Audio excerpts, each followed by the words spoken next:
Hello అండి, నేను doctor Soumya, consultant 49 fertility centre, Rajahmundry branch. ఈరోజు true and false labour pains అంటే ఏంటో తెలుసుకుందామండి.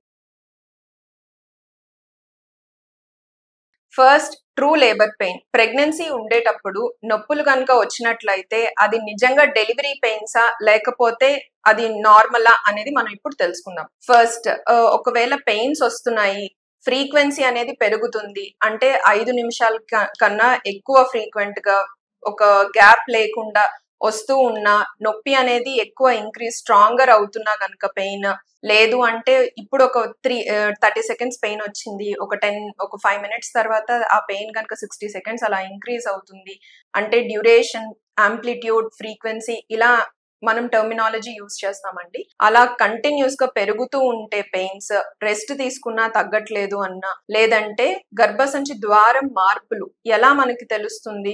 ఒకవేళ ఏదైనా కనుక బ్రౌనిష్ డిశ్చార్జ్, కొంచెం బ్లీడింగ్ అయినా, కొంచెం స్పాటింగ్ ఉన్నా గానీ, లేదా ఉమ్మునీరు లీక్ అవుతున్నా, ఇటువంటి మార్పులు వచ్చినా గానీ అది ట్రూ లేబర్ పెయిన్ అండి.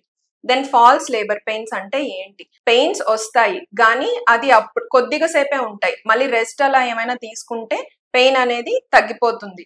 లేదంటే కొంచెం వాటర్ తీసుకున్నా, లేదు ఏదైనా stress factor, for suppose urine bladder full గా ఉన్నా, లేదా ఆ రోజు మోషన్ పాస్ చేయకపోయినా, ఇటువంటి సింపుల్ స్ట్రెస్ ఏదైనా దాని వలన వచ్చినట్లయితే పెయిన్స్, అలా యూరిన్ కి వెళ్ళాక లేదా మోషన్ వెళ్ళాక పెయిన్ తగ్గిపోతుంది, రెస్ట్ తీసుకున్న పెయిన్ తగ్గిపోతుంది.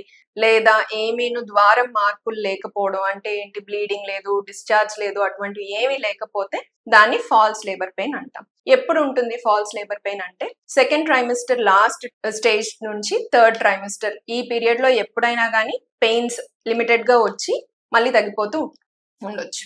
సో దీన్ని ట్రూ లేబర్ పెయిన్సా ఫాల్ లేబర్ పెయిన్సా అన్నది మనం ఐడెంటిఫై చేసుకున్నట్లయితే ఇమీడియట్ గా హాస్పిటల్ కి వెళ్ళి ట్రీట్మెంట్ ఎప్పుడు తీసుకోవాలి అన్నది తెలుస్తుంది. Thank you.